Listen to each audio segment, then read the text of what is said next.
Hello, and thank you very much for joining us today. My name is Will Simpson. I am the Upwork Events Manager at Upwork, as well as being a graphic design independent professional on the Upwork platform itself. And today we're fortunate enough to be joined by Evan Fisher, who is the founder and CEO of Unicorn Capital and a highly successful independent professional pitch deck expert. Now, we have attendees joining us from around the world, as we know, who leverage Upwork from both a talent or independent professional side, as well as the client side. So, Evan, I know you work with both these sides as well. So we're really excited to hear your advice on how to really maximize your success in these various ways of interacting with Upwork. So why don't you go ahead and start us off by sharing a little bit about your background and how you came to be where you are today? Yeah, thanks, Will. Really happy to dive in, and thanks everyone for joining up with us. As you probably know, my name's Evan Fisher. I originally got started on Upwork as a freelancer a few years ago, just like many people have probably experienced recently in COVID.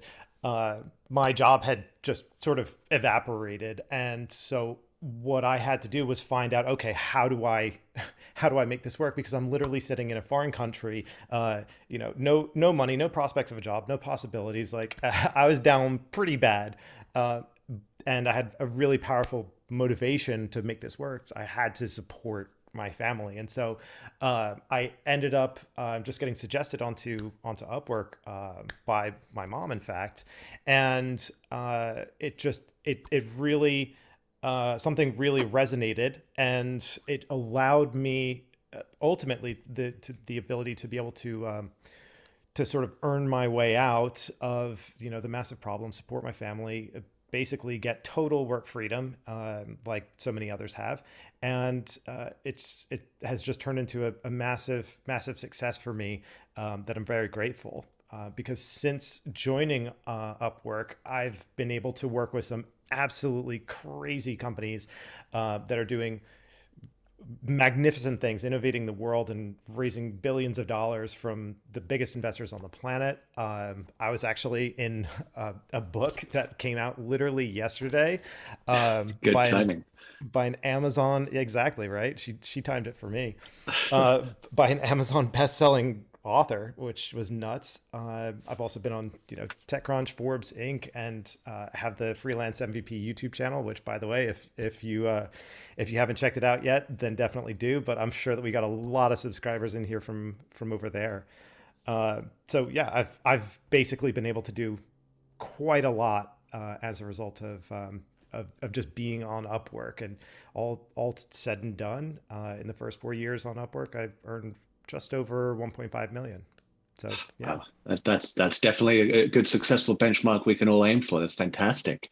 So, as both a client and an independent professional on Upwork, you must have some pretty unique perspectives on how these two types of roles can really maximize their success when working on Upwork. As an independent professional myself, I'd be curious to learn some of the best practices, workflows, and suggestions for when clients are really selecting which freelancer they want to work with.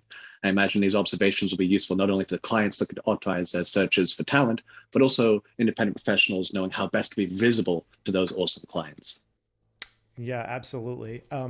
I considering where I'm at in the Upwork equation, I sit on both sides of the fence. So not only do I have the freelance side of things and everything that I just mentioned on that side, I'm also an Upwork client with roughly like 600,000 in spend.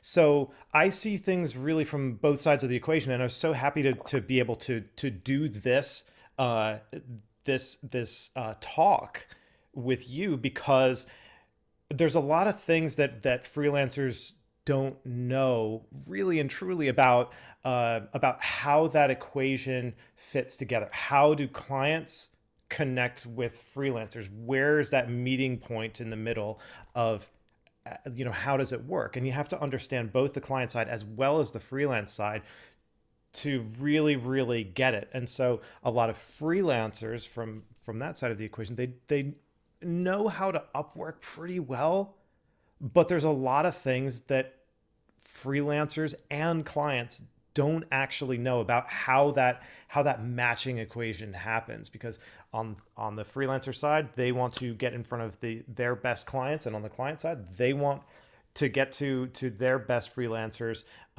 as quickly as possible. And so this is about, like, getting that straight line sort of connection.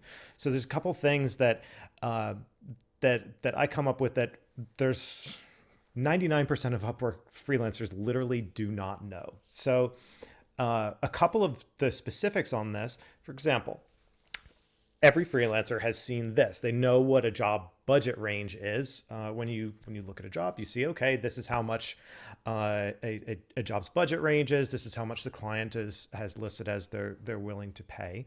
Everybody has seen that, right?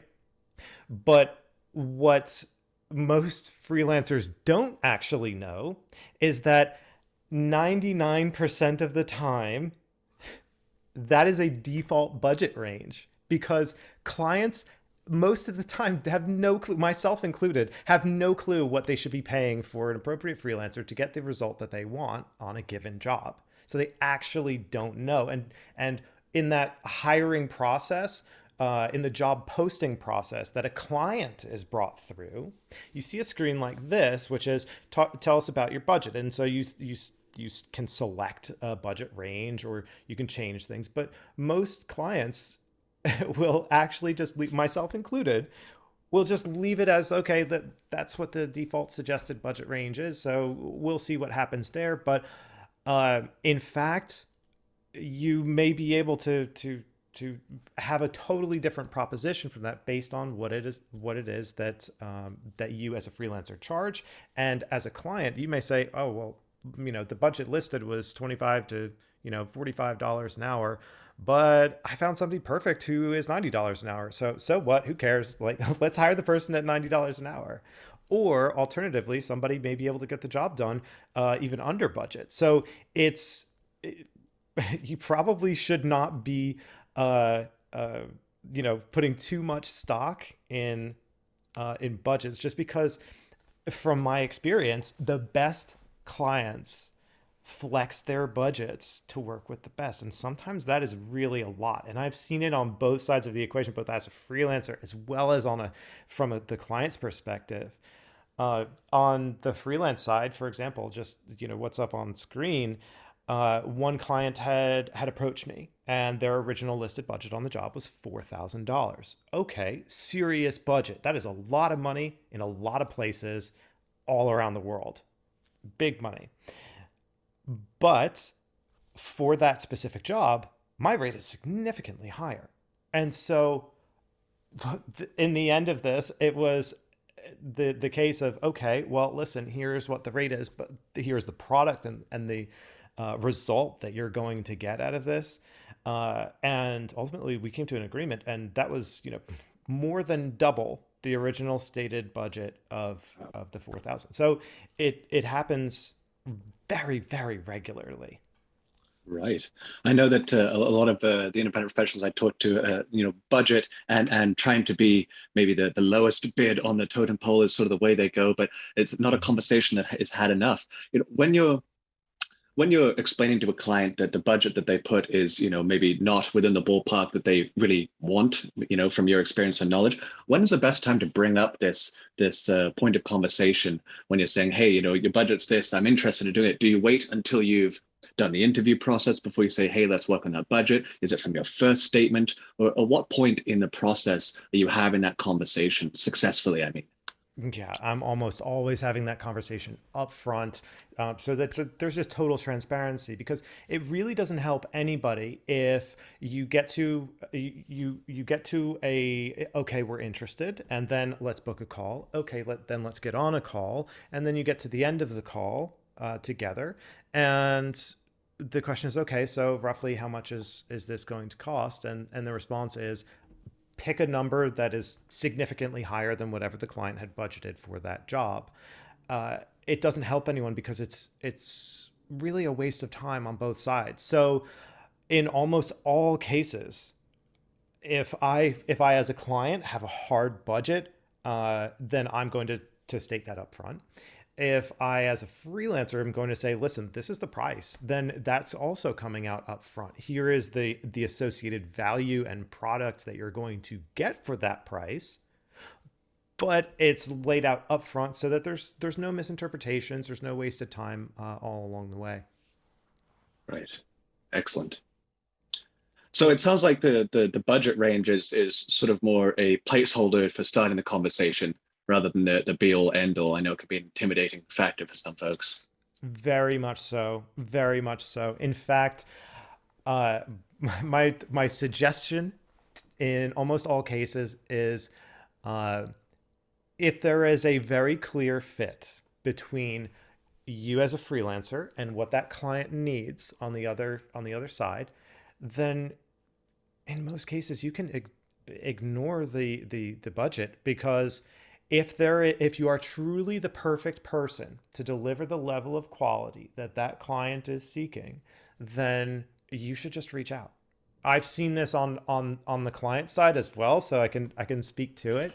Uh, we were just talking about this the other day, you and me.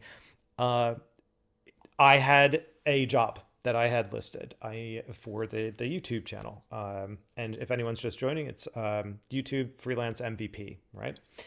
So I needed somebody to put together some thumbnail images, right? The image that you see before you click onto a video. I needed somebody good. I needed somebody very, very high quality. And I said, okay, here's a single example of what I want for this channel. And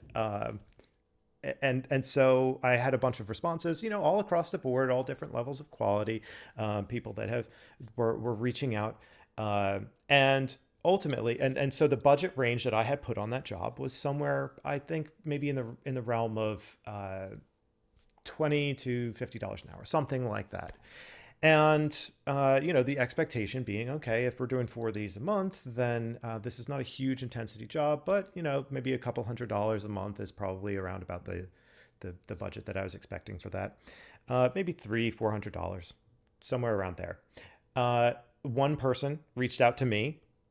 I looked at the work example that they had provided. It was exactly what I wanted.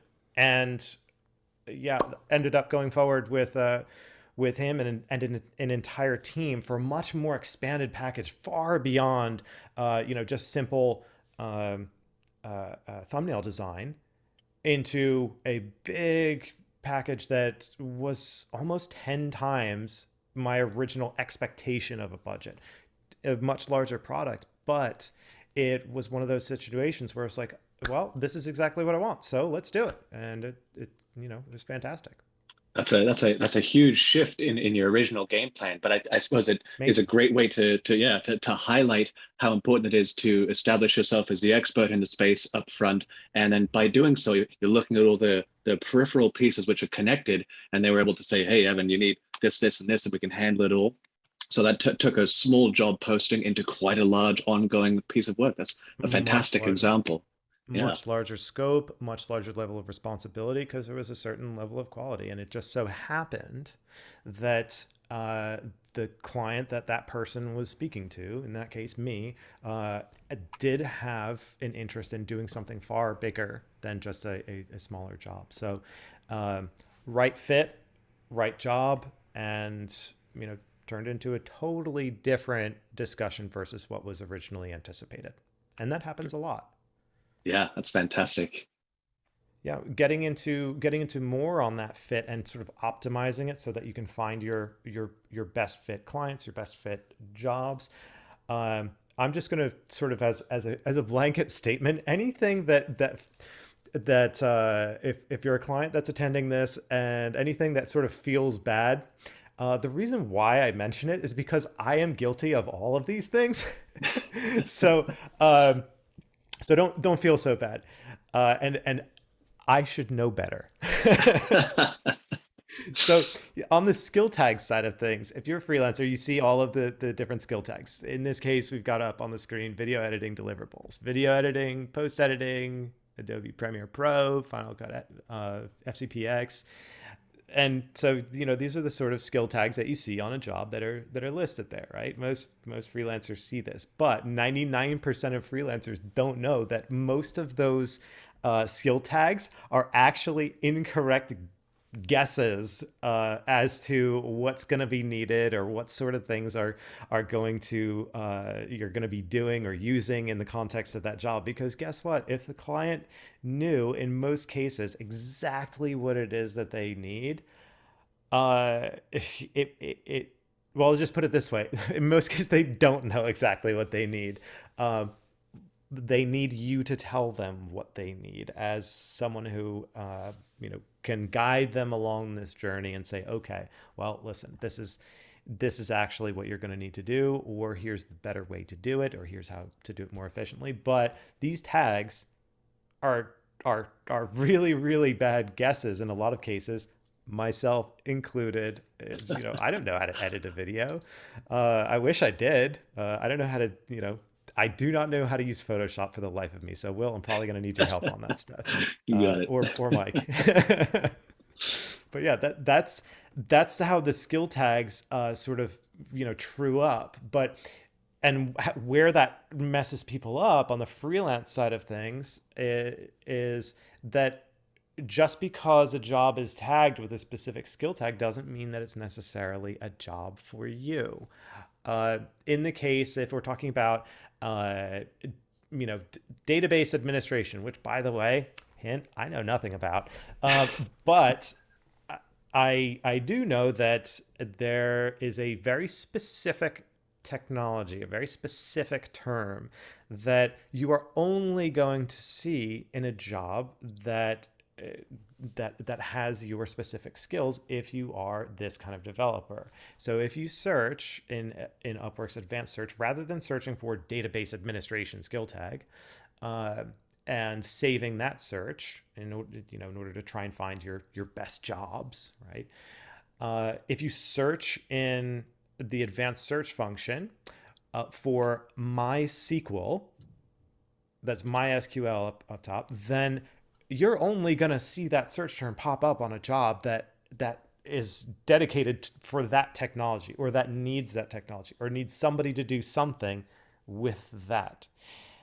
What freelancers should look for when they're searching for jobs is look for specific technologies, coding languages, specific types of platforms that you are only going to see when there is a job that's probably made for you. For example, if you are a video editor, okay, there's a lot of video editors. But if you are the person who does YouTube Shorts, then if you search for YouTube Shorts as like an isolated search term, then you may find all of your best clients using specifically that thing, because you're only going to see YouTube Shorts pop up in that search.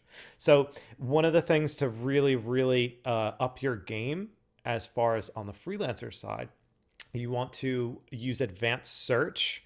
And there's a specific article that if you Google it, you'll see in the Upwork community, advanced search syntax. Like, learn that stuff, because it will get you straight to the holy grail of your most wonderful jobs. And then you can set up saved searches to cast that wider net. On the client side of things, just have the expectation that the method of which you're trying to go about your job, and the tags that you associate with it, don't try and over tag things. I'm guilty of this too. But understand that the right freelancer in a lot of cases, especially if it's something technical, will be able to suggest here's probably the best solution of what you want to go with as well. So that's how I would suggest approaching Now, that type of stuff. before we move on from that one, how so it's to identify some of these specific keywords to be searching for? I know that there's freelancers at many different stages of their journey. Some just starting, some veterans, some in between. What are some other ways that they can really identify what some of those keywords are? Should they be looking at job postings? Can they look at other talent? What are some of the avenues you'd recommend for them to really identify those spicy keywords at work? Mm. I would I would be looking first and foremost at the jobs. and then I would be looking at freelancers profiles, okay, their skill tags, and then I would be looking at freelancers descriptions of the most successful people that are out there specifically.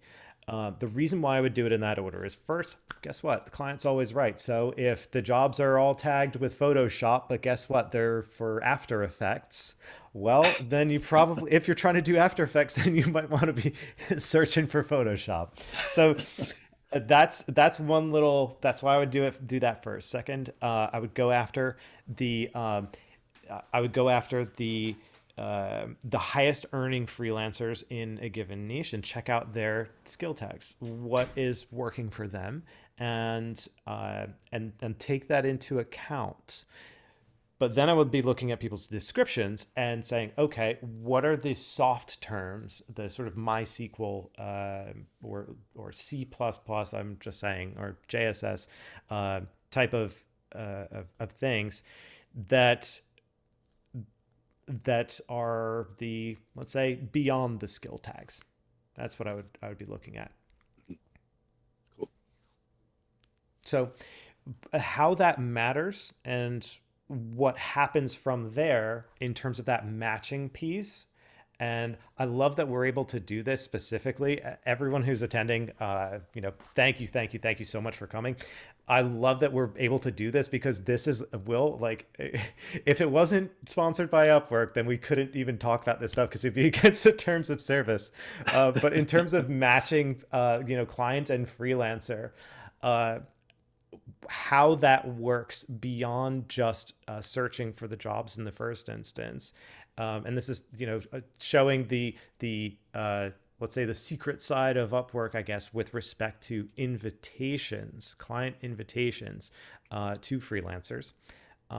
What freelancers are not seeing is the profile tags that you have, those tags that we've just been talking about and how they fit together and work, is they actually influence the matching the matching piece that a client is going to see immediately after they post a job as to invitations.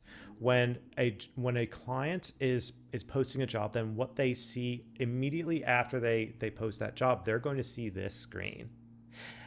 That is where every single freelancer on this expert talk wants to be. You want to be the number one result. And I can tell you, hint, hint, there are way too many factors that you can't game this system. Okay. You can't SEO your way to the top on this, unfortunately, but you can influence things sort of little by little, to help yourself up to the top. And so those job tags and skill tags that you have both on your profile, as well as for the tags that were on that job that you just completed and got 5 stars on, those all aggregate and influence your ranking on this screen to get invited to jobs immediately when that client has just listed their job and is looking at freelancers to invite, where they don't have to spend a connect. Yeah, let me ask you this, Evan. You've been on the client side here. So when you have posted a job and you just refresh and it's on this page, how often would you say is it that the person you end up hiring is usually listed in this first section here? Probably the person that I end up hiring. I would say listed somewhere in the top couple of pages. Right. About 60% of the time. So extremely strong. I'll say it may be less than that. But for the jobs that really matter, yes, I'm going through those profiles. I'm checking out what people are doing. I'm looking for other examples of work that I can compare levels of quality for based on what I'm trying to achieve. So in 100% of cases, I'm going through profiles and checking out specific freelancers that I would want to invite. Yeah. So that side of things, extremely important. And that's how the skill tags flow into that. Now, going beyond that, Once you get to that point of assessment of are we actually a good fit or not, uh, there's there's your own little matching equation that's going on. And so for freelancers on assessing clients, for me, there's a lot that I'm looking for, and there's a lot that I'm looking to stay away from, and and for very specific reasons. One of the things on this page that I think came out the other day when we were just chatting about it, Will, was uh, the the negative feedback. Okay, when you end a job, then freelancer gets feedback, and the client gets feedback, right? When looking at if you're a freelancer and you're looking at a potential client to accept a job from, or to work with, or to even apply to that job in the first instance, like I'm always checking feedback, especially if there's multiple poor feedback for that client. That means it can mean any number of things, but oftentimes it's that the client themselves, and only when it's multiple being very, very important here. Right. Everybody can have a one-off bad experience. But if it happens again and again and again, that client is probably doing a bad job of hiring the right people for the jobs that they need, or just making some bad decisions in multiple instances. Either way, if that's the case, they're not getting in, they're not getting me reaching out to them. Right. Uh, Another thing that that totally signs me off of a job is going to be the hard ask for a discount, and that goes beyond what we had discussed, which was, hey, could you do me a favor, and can we do a better deal? I have to ask, gotta ask if there's a discount, sort of thing, right? That's like a Sure. soft ask, right? Yeah. That's fine, and it's always fine to ask, and your response can vary as based on what your strategy is and how you value your work as a freelancer. But if it's a hard ask of, I expect a discount, you got to do better for me on the rate or something like that, like no way, no thank you, because that's a marker. That's a marker of a person who has a very strong expectation, and who's probably seeking just a different budget, or wants to do a deal. But it's unfortunately the mark of a person who is not going to likely value your work extremely highly, Right. as a result Yeah. of the project. Let me ask you this. I've had a lot of conversations with many different independent professionals, and the veterans all seem to have a continuous sort of answer on this one. But in your experience, do you find that the clients that are the hiring for the least amount are the easiest to work with, or the ones that are charge or are paying the biggest amount of money the easiest to work with? Which one of them trust you as a professional and give you the least amount of micromanaging? That is the easiest question for me to answer. The easiest clients to work with, my favorite clients, are the highest paying ones, and not because it's the most money. It's because they're literally the easiest to get going, the easiest to work with, that clearly understand the value, who have done their homework and know who they want to work with, and are not going to micromanage every single step of the way. The lower the budget, the more difficult the project. And now the trade-off is that at the higher levels of price on a given project, there are going to be fewer clients. And so you're not going to have an enormous pool of people that you can be working with. But, excuse me, when you're working at that level, yeah, it's fantastic. I have great experiences, the higher that people are paying. Yep, and that's what I hear from everyone. It's the ones that they try and do a friend deal, those end up taking Oh yeah, no all way. of your time, and it's just a little bit of a black hole of energy sometimes. Not saying that there's no value in that, but just to be mindful of expectations when engaging with the different types of situations. Yeah, absolutely. Absolutely. There's more markers of clients that would just not be the greatest fit, but to shift gears onto what does look like a great fit, at least what I like to look for, and what I also try and be as a client as well. When on the freelance side of things, if I'm looking at that client and seeing, okay, they have fantastic stats, lots of spend, and a very high percentage of hire rate, meaning if they put up a job, they're probably hiring for it. Not just like, hey, we're looking for somebody and maybe we'll hire, maybe we won't hire. Uh, that's not so great, because as a freelancer, you might be applying to a bunch of jobs that, somebody posts 5 jobs, maybe hires for only one. So that doesn't feel so good, and it doesn't feel like you're really making a connection with something that's real. But beyond that, when you're putting up a job, clients, be short and clear. The more prescriptive that you feel that you have to be for a job, that tells me on the other side of the equation as a freelancer that you are looking for somebody that you're just going to tell them every single thing to do, and you're looking for somebody who on a budget. So short, clear, to the point, and people who should get it and who have those skills, they're gonna get it.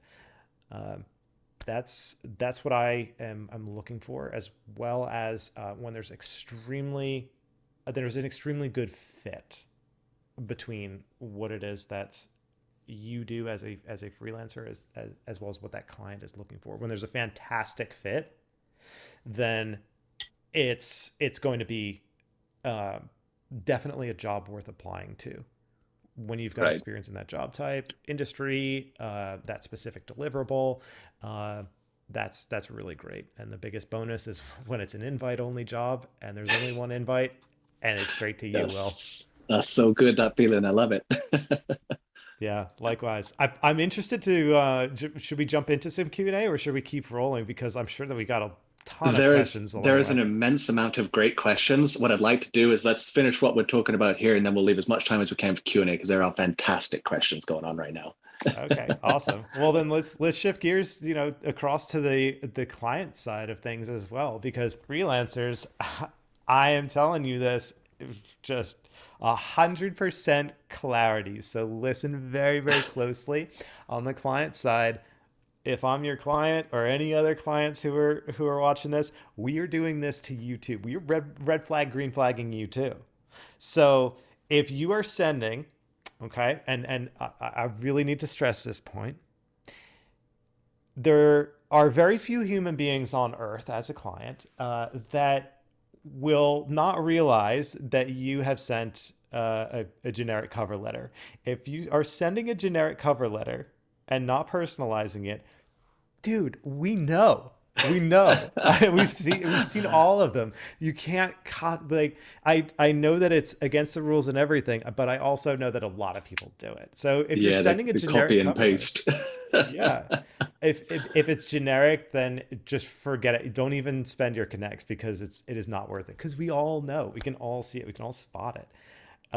But beyond that, red flag side of things, if you've got multiple, again, keyword being multiple, negative feedback, then yeah, forget it. Everybody can have a bad experience, sure. Myself as well. I've gotten dinged by clients that just the job didn't go great. But if it's over and over again, then it's probably on me. It's probably me doing something wrong. But if it's one poor feedback, but that it's really recent and well written, like that person spent time writing this and has put 2 paragraphs of, Will, what were you saying the other day? Of, because it was really, really awesome. Oh yeah, when people complain, if they take time out of their day to actually write a well thought out thing, it's probably true. No one likes to give away their time for free. Hmm. Yeah, So exactly that. there's a ring When they're of saying, truth when someone has a well articulated argument on why you sucked on the project. yes, yeah, it was late and it was poor communication and they didn't tell me what they were doing and this and that, but it's extremely well written and well composed and quite long and detailed. Then okay, you're probably not getting the job. Uh, Same thing with attitude, really comes through as well in messages, and everybody's got to be conscious of what does the tone of what you've written speak to in terms of how you're approaching this type of job. However, on the flip side of that, if you have clearly tailored your message and you've shown that you've done your background research and shown that you're motivated to take this job on, and beyond that, you've also provided some really relevant work examples that just speak to exactly what I'm looking for as a client, then yeah, I'm listening. I'm interested. So Yeah. that equation of how to get past that red flag, green flag, that's sort of the first filter really that clients are going through. But not everybody realizes that there's a selection on both sides of the equation. Absolutely. Now, there's a great question from Fred in our audience that's on this exact same topic. So I want to bring it up here. He's asking, do you have a system for bidding on jobs? Like, do you allocate X amount of time per day, or do you aim on putting out X amount of bids per day? What? And I know you're working at it maybe a different echelon than some folks here, but what do you suggest as a sort of workflow on that one? Yeah, in terms of workflow, I literally have a YouTube video about this. What I call it the 3x3 method, right? And it's very, very simple. You should be, it's basically set up your my feed on Upwork to show you your best fit jobs, and through those safe searches, advanced search and whatnot, and check that 3 times a day. And the way that I like to sort of create a little marker for myself as I'm going and scrolling through the my feed list of jobs, is if I see 3 jobs in a row, it's like, yeah, not a great fit, not a great fit, not a great fit. So I'll sort of downvote them just because I know that it doesn't make any difference as far as what jobs I'm going to be shown, but more so it's a marker for me of like, okay, when I check the platform again, then I'm only going to scroll down to the last 3 in a row that I have downvoted because that's where I left off last. And so if you do that 3 times a day and just aggregate them all, then go to your, I should say, when you see one that you like, put a heart on it, then go over to your saved jobs and sort of batch apply to those jobs. If you do that 3 times a day, you're going to be making money. Yeah, that's a great way to earmark. And I bet you that's also a good idea for coming back to your setting your tags and having that all sort of aligned. You'll see some continuity in the jobs that are sparking, catching your attention. You'll see those different keywords and framing. So useful in multiple ways, I'm sure. Oh, absolutely, absolutely. You'll see a lot when you go through jobs very, very regularly. It's all about consistency, in fact. Um, but coming back to the client side of things, just to wrap up that side, if you're a client and you're looking to hire the absolute best people and also not break the bank for it, and have them just be total allies and very much invested in your project, then one of the markers that I can say that was extremely useful for me was this, and this was a couple of years ago. One client, uh, one client that I worked for, he gave me we closed out the project, everything was great, and it was really wonderful. And he said, "I want to give you a bonus." I said, "Okay, thank you. Really appreciate that. That's fantastic. Let's go." And then he gave me the most wonderful, glowing, amazing 5-star, 10 out of 10, just like wonderful review I could ever have asked for in my entire life. Like he literally wrote, and this is a client that has like, over $1 million in spend, right? He said this, and I won't forget it. I have hired dozens of freelancers across my 10 plus year career, and working with Evan was by far the best decision that I ever made, the best freelance hire that I ever made. Wow, powerful words. The most powerful words, and I couldn't even believe it. I was stunned. And so I reached out to him and said, "Hey, listen, why did you do that?" Right. And so what he told me was really interesting. He said, "Hey, listen, everything that I wrote was true, but it was the cheapest bonus that I could possibly give you because that will be more valuable to you than money. And you know what? He was absolutely Yeah, that right. is so right. Let me ask you, Absolutely do, right. do you have that printed and framed in your office? I would. I've got a lot of other things printed and framed, but not that one. But he is Yeah. the one that I'll mention in front of 2,000 plus people. So yeah, it's really really meaningful, and that stuff Yeah, does happen. And clients who do that and recognize the value that a really truly glowing review can have to the people who have really contributed a lot of value to your business.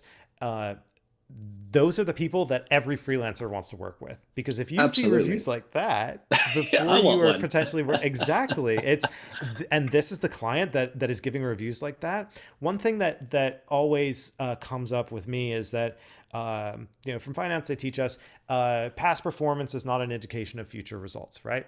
Yeah, But what I've learned is past human behavior is absolutely an indicator of future human behavior. In fact, it's a very, very strong correlation between the two. So, if you've done something in the past, you're probably going to do it again, or are more, likely to do that again. So, if you're talking to a client that is giving those sorts of reviews, of course you want to work with them, because it's almost like it doesn't matter what is the job paying, because if that person is going to give you such a fantastic, wonderful, glowing review, I mean, the world is your oyster, isn't it? So absolutely. that's what the best clients are doing. And I would work for that guy again in a second, and I'm sure that Yep. any other freelancer would too. And beyond that, the other sort of traits and characteristics that you see in the best clients, and you see it very very early on, is the people who leave room for trust. Meaning you don't have to overspec things. You can understand that yes, people will bring their own ideas to the table. Also, same thing. Don't over invite. When we talked about that invitation screen before, Right. if you invite 10 people, then the person who's truly best for that job is going to see that. And they're going to see when they get that invitation how many invites were sent. And if it's, put it this way, if I'm looking at a job like that and there are 10 invites that have been sent, uh, unless it's the most amazing fit in the world, and a personalized message and so on, then yeah, I'm not even going to engage, Yeah. because there are people who sort of respected the unspoken code, right? No doubt. And then, so how about from a freelancer side? What can we do to get our cover letters to really draw the eye of the clients that we're trying to see here? Yeah, I'm conscious that we're on a timer here, so I'm gonna fly through this stuff really, really fast. But in fact, we're gonna be doing a live stream on the YouTube channel immediately after this. So anybody who's on that wants to upgrade the level of their cover letters, by all means, hop on afterward. But in broad terms, a really truly awesome cover letter has got to be digestible. So it's got to be just very simple, very easy to understand, hard hitting, meaning it's got to be impactful, and action oriented. So, what does that actually translate into, and how do you achieve that? There are a couple of there's a sort of approach that I like to take in terms of getting clients to respond to me when I'm reaching out to them as a freelancer. A couple of principles that are, I think, really important are that most freelancers are actually missing is in the first couple of lines of your outreach, of your cover letter. Most people are talking about themselves. Hi, my name is XYZ and I do this and I can potentially help you with your project. Like that does not work, like ever. Uh, don't focus on yourself, because it's not about you. It is about the client. What is it that they Absolutely. need? What are they struggling with? What are they frustrated by in getting this job done? That they need someone like you to help them be not frustrated and achieve their actual deeper goals. And so that leads into showing that you understand what's at stake. You know the struggles, you know the frustrations, you know the industry, as well. Hint, like pro tip here, if you can demonstrate that you know a given client's industry and you've worked in it before, that is a major benefit for a lot of clients.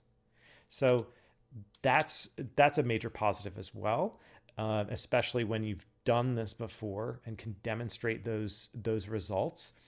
uh, that's really helpful. Now, the review that I mentioned earlier, the Gold Star Dynamite review, that plays into showcasing the snippets of your reviews and just like cutting them up of, here are some of the things that other clients are saying about me.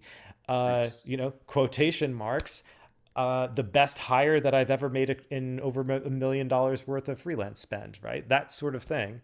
You can snip that quote and drop it into your cover letter. This is what other clients are saying about the results that they're getting of working with me. And also, if you are allowed and have been permissioned by the client, you can then share those relevant work examples, but they must be relevant. I actually had a question a while ago about, hey, should we put it as a link, like a hyperlink to a portfolio that's allowed to be shown, or should we be attaching our like PNGs, GIFs, that sort of thing, to a to a proposal? I say do both. Some people click links. Some people want to check Valid out point. attachments. Yeah. Yeah. So why not make it as easy as you possibly can? And then the sort of last two things are get out, get it, like get in, get out, get on a call. Your number one thing, especially as you raise your rates as a freelancer, you've got to be getting on calls. Like that's your number one thing. Don't try and do everything by a message, because that is not going to work. You need to have a reliable Zoom connection. And the last piece is that the PS plays. People will read they'll skip over an entire message, but they will read the PS That's so true. at the last piece of it. You'll scroll through all of the rest and then just read the PS. So make sure that whatever you're writing in that PS is just mega valuable. Yeah, absolutely. It's sort of like the TLDR Reddit sort of style. That's the synopsis. You It always is the read that. exact same principle. Exact same principle. Yeah. Yeah, absolutely. Now, one of the questions that has been asked a couple different ways from the audience, like, can you deliberately ask a client for a glowing review, like the excellent one you had? Like, how would you go about trying to craft that situation? Do you just ask it, or you wait for it to come naturally? What are some of the ways that you lead into that situation? So whenever I'm delivering a final version of the work that we're putting together for a client, then yes, I always ask for a review, a deserved review. And one of the crazy misconceptions, and Will, please, like, if you know differently on this topic, then please, like, stop me on this. But one of the crazy misconceptions is that, somebody mentioned in a forum one time, you can't ask for a review. And I was sitting there thinking, What? like, exactly, that you cannot ask for a review because it's against the terms and conditions, isn't it? It's against the terms of service of Upwork. And I'm like, I've No read way. through the terms of service. Have you? Because it's not in there. You can't pay someone to give you a review. You can have incentivized reviews. There are rules around that. But this misconception that you can't ask people for a review is totally crazy. So Yeah. yes, I ask for a review, a fair review every time. I always ask for, um, you know, it, if you had a great time on this, then please give a 10 out of 10 and 5 stars across the board. And if for any reason you wouldn't feel comfortable giving 10 out of 10 and 5 stars, then and a glowing review, then please let me know so that I can make it right, because I want you to have that 5 star experience. So yes, basically it's kind of like an insurance policy of, okay, uh, yes, please give that review. But if you are just feeling like you're not fully there yet, then reach out to me, because we'll take care of it. Like I want you to, if I'm getting a review, I want it to be uh, top of the line. And if at all possible, then hey, listen, uh, let's work it out to figure Yeah. out what's going to get you there. So yeah, it's a Absolutely. demonstration of commitment. Of course I'm asking for it, man. Yeah, I do the same thing. I first ask, when we get the closing stages, are you happy with what I delivered? Do you have everything that you need or wanted and expected? And if their answer is no, I keep repeating the cycle, do the work until I get the will, we love it, you're a rock That's a good star. And then approach. I say, great, if you have any more work, I'd love to help you out, looking for the upsell. We just did your logo. Why don't we do your flyer, your business cards, whatever it may be? And then, no, you don't have to. Okay, great. Well, let's close it out. Leave me some review. But yes, asking for that 100%. feedback and making sure that you're getting a pulse on it before you're asking for it.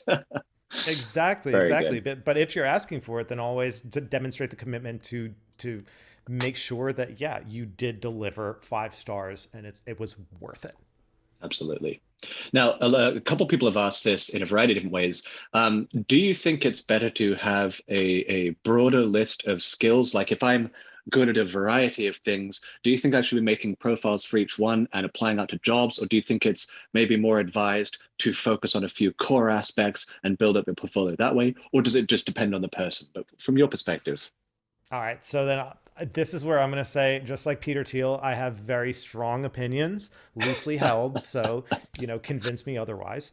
Um, I am a huge, enormous fan of you have to niche down. You have to niche down and be as targeted and focused as you possibly can. Because, for example, if I look at Will's profile and Will has been doing some copywriting and some Photoshop and some After Effects and maybe some video editing in there, because Will's got a pretty wide skill set. Okay. I'm looking at all these different rates and all of these different, types of job structures. And I'm like, what the heck does Will do? I don't know what you are an expert at. Yes, I see 5-star reviews, but are you that guy who is literally all you do is that, and you're the best at what you do? I have no idea. I have no, metric or yardstick to be able to even say. So I suggest once you get to the level that you have established what it is that you do and you want to be doing continuously, yes, you can try things, in your early days. If you're a beginner, then yes, try different things, different offers, and see what you like, see what fits. But quickly, like, get to it of that's what you do. Right. When I started off, I was financial modeling plus business plans plus pitch decks plus some sales stuff plus like all weird different That things. sounds But familiar. it was a very quick decision of like, okay, well, that's the thing. And there's more than enough clients in this specific deliverable. So that is all I do. And and it was a Yeah, very quick tightening process of nope, no more holding myself out there as doing this and that and the other and so on. absolutely. Now, another good question here, and it's a question that comes up a lot. So, it's easy to differentiate yourself when you're putting out proposals on jobs, differentiating yourself from maybe people with lesser talent than you, or if you've had experience in a specific job. But once you're sort of in that middle zone of being an independent professional, where you've got your business flowing, you haven't quite moved into the big leagues yet, and you're trying to really differentiate yourself between other talent in the space. What are some ways outside of just dropping your price, which is obviously not a good way to do it in this approach, but what are some of the ways that I can differentiate myself compared to my peer groups when I'm putting out some of these proposals? Right. Yeah. So we're talking like advanced mode strategy. A little bit, a little As bit. you're getting in there, yeah. Okay. So then I would say the biggest thing that you need to do is you need to hold yourself to a higher standard. You're not actually competing against anybody on Upwork. I don't compete with anybody on I Upwork, agree. and you don't compete, and nobody else competes with anybody else on Upwork. Incidentally, because everyone, in spite of what some people would tell us, everyone is in fact their own little snowflake on Upwork. Everyone has a different skill set and a different Right. offer and a different approach toward doing a given project. No two approaches are the same. No two deliverables will be the same. So I will go ahead and say, understand that you are not competing against anybody else on Upwork. You're actually competing with a totally different business solution. So if you're talking about how do I differentiate myself, then stop looking at what everyone else is doing on Upwork and start looking at what everyone else is doing in the broader market. So one of the things that I like to do on that advanced side of things is, If this client were to go to the most highly priced consultant in the industry, whether they're on Upwork or not, if they were to go to that highest priced person out there, what would they get? And how does what I can offer compare to that? Because Right. it doesn't matter to me what else is available on Upwork. I want to compete at a global scale. So up your game and consider that those people and those businesses are your true competitors, and figure out a way to be able to offer at least 80% of the value that the best superstars in the world are doing. If you're doing logo design, for example, figure out how you can get to a process that delivers at least 80% of the value that you would get by working with Pentagram. And if you can deliver 80% of that same value, especially if that's at the fraction of the hundreds of thousands or maybe millions of dollars that Pentagram would charge, well, then, Right. okay, you are on track, my friend. Yeah, absolutely. One of the techniques I do in a similar vein there is, we talked about earlier the big no-no of copy and pasting proposals out to different clients. So the inverse of that is one of the approaches I take is, if there's a job which is a good match for me, it's a bigger league client, I'm excited to get it, I will take the time to do a little bit of research, not only on that client themselves, but some of their competitors. I'll take a look at, like, if I'm in graphic design space, so I'll look at what are their competitors doing in the logo space or whatever the project may be, and come into the proposal saying, hey, I've taken a look at some of the people in this space. It looks like this is what you're working with. Is this the direction you kind of go?